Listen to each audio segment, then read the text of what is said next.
बिस्मिल्लाहिर्रहमानिर्रहीम, अस्सलाम वालेकुम। पिछले लगभग 2 सालों के अंदर अंदर गाजा के अंदर इजराइल ने 60,000 से ज्यादा ऑफिशियल और 1 से 2 लाख के बीच में अनऑफिशियल, हकीकत में आंकड़ा यही है कि 1 से 2 लाख के बीच में लगभग गाजा के अंदर लोगों को इजराइल ने कत्ल कर दिया है। पूरे गाजा को कब्रिस्तान बना दिया अमेरिका और यूरोप के दिए गए हथियारों के जरिए। और इसी बीच पूरी दुनिया के बड़े बड़े तुर्रम खां मुस्लिम लीडर्स और सो कॉल्ड मुसलमान जो खुदा के अलावा, अल्लाह के अलावा और किसी से नहीं डरते, हिजड़ा बनकर ये पूरा तमाशा देख रहे हैं और आगे भी देखना जारी रखेंगे। मगर इसी बीच हिजड़ों की सोई हुई जमात के मुंह पर एक जोर का तमाचा मारा है उन्हीं भूखे प्यासे गाजा के गरीब कमजोर लोगों ने।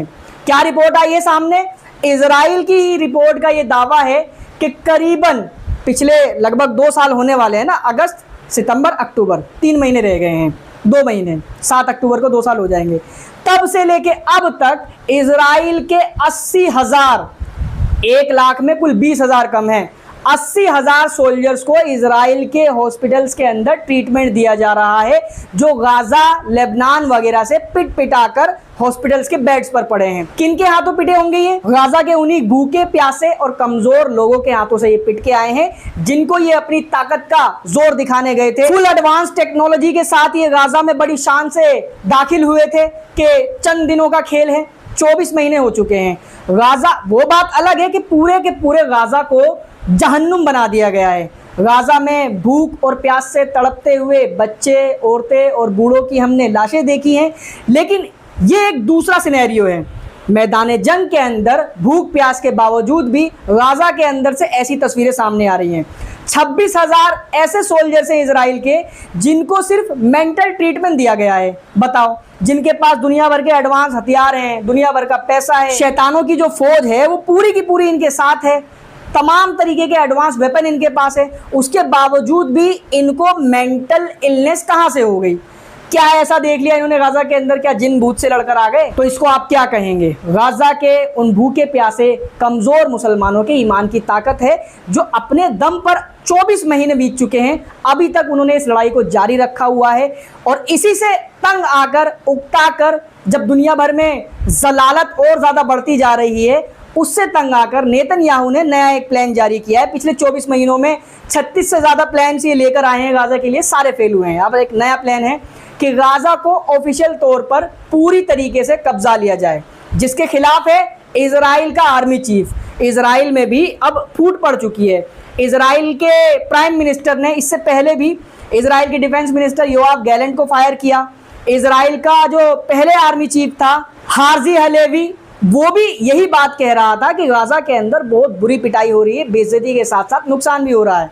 लेकिन नेतन्याहू नहीं माना। अब ये जो नया आर्मी चीफ बना है याल जमीर, ये भी यही कह रहा है। तो इसके ऊपर भी आरोप लगाए जा रहे हैं कि ये देशद्रोही है। मैं समझता हूं इजराइल का जो आर्मी चीफ है ये नेतन्याहू और बाकी के कट्टर नेताओं से ज्यादा समझदार है, क्योंकि गाजा को अगर ये कब्जा करने की कोशिश करेंगे, मान लो कब्जा कर भी लेते हैं, तो वहां पर रिजल्ट क्या होंगे? क्या गाजा ठीक वेस्ट बैंक जैसा हो जाएगा, या जैसा इजराइल को कंट्रोल करता है उसी तरीके से गाजा को कंट्रोल कर पाएगा? ऐसा हरगिज़ नहीं होने वाला। रेसिस्टेंस मूवमेंट वहां पर चलता रहेगा। गाजा के अंदर से लगातार आए दिन ऐसी खबरें आपको सुनने को मिलती रहेंगी कि रेसिस्टेंस के लड़ाके लगातार इजराइल के सोल्जर्स को कहीं ना कहीं मुर्गियों की तरह शिकार बना रहे हैं। ये बात इजराइल का जो आर्मी चीफ है वो अच्छे से जानता है। मगर नेतन्याहू को बचानी है अपनी कुर्सी। अगर गाजा में जंग बंद हो जाती है, ये डील कर लेते हैं, होस्टेजेस को बचा लेते हैं, तो नेतन्याहू की गद्दी जाएगी। नेतन्याहू को कोई वोट देने वाला है नहीं। और वहीं एक नया मोर्चा ऑलमोस्ट खुल चुका है। आप हजरात को इस बारे में अपडेट तो लगातार कई चैनलों के माध्यम से मिल रही होगी कि डोनाल्ड ट्रंप ने भारत को कई बार कई मंचों पर जलील करने की कोशिश की, 56 इंची के मुंह पर कई बार तमाचे मारने की कोशिश की, 34-35 बार अब तक बोल चुका है कि जंग मैंने रुकवाई थी, धमकी दी थी इनको मैंने बिजनेस की, तो इन्होंने जंग रोक ली। फिर अब उसने भारत को लेटेस्ट धमकी जो दी थी, बल्कि धमकी नहीं, टैरिफ लगाया भारत के ऊपर, 25% भारत के तमाम सामानों पर टैरिफ लगा दिया था, ये कहते हुए कि भारत जो है रशिया से तेल वगैरह खरीद रहा है, तेल और गैस, एनर्जी का सामान, और इतनी बड़ी मात्रा में खरीद रहा है कि रशिया को पूरी तरीके से सपोर्ट मिल रहा है, फाइनेंशियल सपोर्ट, जिससे वो यूक्रेन के अंदर कत्लेआम को जारी रखे हुए है। समझ रहे हो? ये वो सफेद सुअर बोल रहा है जो गाजा के अंदर पिछले करीबन 2 सालों से जंग को फ्यूल कर रहा है। मतलब इजराइल को अगर किसी को कत्ल करने के लिए गोली भी चाहिए तो उसको ये सफ़ेद सूअर भेज रहा है और ये कह रहा है कि देखो भारत एनर्जी खरीद कर पैसा दे रहा है, फंड कर रहा है, रशिया उससे ताकतवर हो रहा है, गोला बारूद बना रहा है और यूक्रेन के अंदर कत्लेआम कर रहा है। लिहाजा इंसानियत को, ह्यूमैनिटी को बचाने के लिए भारत को रशिया से तेल खरीदना, गैस खरीदना बंद कर देना चाहिए, जिससे रशिया कमज़ोर पड़ेगा और यूक्रेन के लोगों को बख्श देगा। लेकिन ये सफ़ेद सूअर अपना हरामीपन गाजा के अंदर और पूरी दुनिया के अंदर जारी रखेगा। यहां भारत ने अपना स्टैंड एकदम क्लियर कर दिया कि भैया हम अपने देश के इंटरेस्ट को पहले देखेंगे ना, अपना फायदा पहले देखेंगे।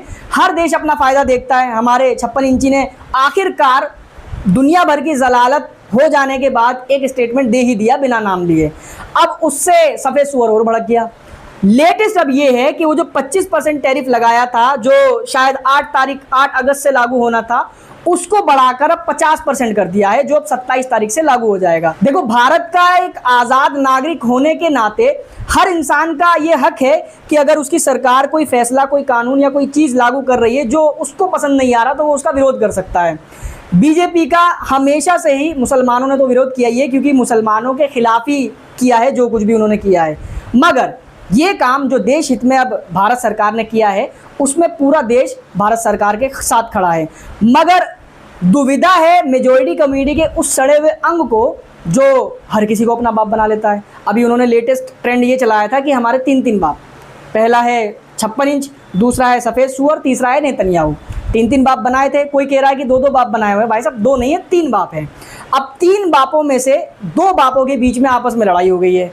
अब ये समाज कंफ्यूज्ड है कि कौन से पापा को सपोर्ट करना है। मतलब उस पापा को जो सबसे पहले हमने बनाया था, उसकी वजह से सफ़ेद सूअर बाप बना, फिर उसके बाद नेतन्याहू भी बाप बना। मतलब ये दोनों तो बाद में आए हैं ना, पहले तो ये वाले पापा थे।